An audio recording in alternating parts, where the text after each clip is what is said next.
From a supernova that exploded in a nearby galaxy, astronomers observed the emergence of something with the hallmarks of such compact objects. It's not clear which kind, neutron star or black hole, but the finding finally confirms that the core collapse of massive stars produces the densest objects in the universe, in a spectacular explosion of stellar material. Stellar mass black holes and neutron stars are thought to be the result of similar processes. Towards the end of its lifespan, a star runs out of the fuel required to sustain fusion, the process that keeps it burning. There's a somewhat complicated series of events, but ultimately, the star will eject its outer material. The core, no longer supported by the outward pressure of fusion, collapses under gravity to become a superdense object, for most stars, anyway. The nature of that object depends on its mass.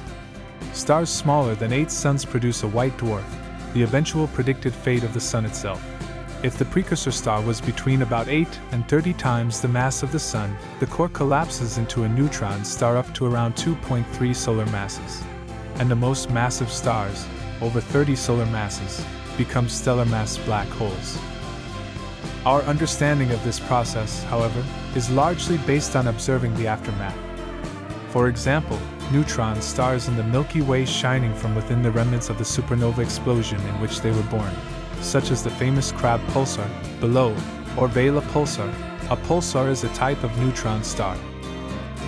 We've not seen a supernova in the Milky Way for centuries.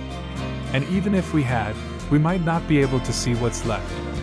The closest supernova in recent times, a star we saw explode in the Large Magellanic Cloud in 1987, has so much dust in the center that we can't see the core remnant presumed to be inside. Never mind the challenges of observing the results of a supernova millions of light years away. Or so we thought. Supernova SN 2022 was first spotted last year, exploding in a spiral galaxy called NGC 157, just 75 million light-years away. Because there's so little we know about this process, scientists were immediately riveted, turning telescopes to NGC 157 to watch as the supernova brightened, peaked, and faded in the days and weeks and months ensuing. This is normally a smooth process, resulting in a fading light curve that is pretty much an even line. But SN 2022 did something really weird.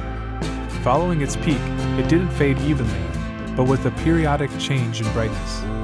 Every 12.4 days over the 200 days that scientists tracked it, the supernova brightened only to gradually dim. This is the first time, wrote a team led by astrophysicist Thomas Moore of Queen's University Belfast in a paper released last year. That repeated periodic oscillations, over many cycles, have been detected in the supernova light curve. Now, a second team led by astrophysicist Ping Shin of the Weizmann Institute of Science in Israel has figured out why.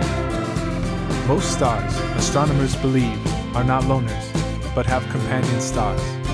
The SN 2022 G star likely had a binary companion, 2, one that survived the supernova, and remained in orbit with the now exploded object. Shin and his colleagues found bursts of gamma radiation and the movement of hydrogen in the place where the supernova took place. Their analysis found that the changes in brightness are probably caused by an interaction between the SN 2022 G remnant and the companion star.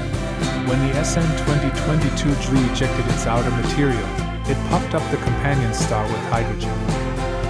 In the wake of the explosion, the orbit of the two objects brings the compact core remnant through the puffy atmosphere of the companion, where it slurps up a bunch of the hydrogen. As this hydrogen falls onto the remnant, it heats up, causing a glow. The researchers don't know whether the object is a black hole or a neutron star, but they are confident that it is one of them. This means that SN 2022 G is the first supernova from which astronomers have been able to observe, in real time, the emergence of a compact object. It's the culmination of decades of observation, analysis, and theory. From this point, our understanding of black holes and neutron stars can only grow stronger.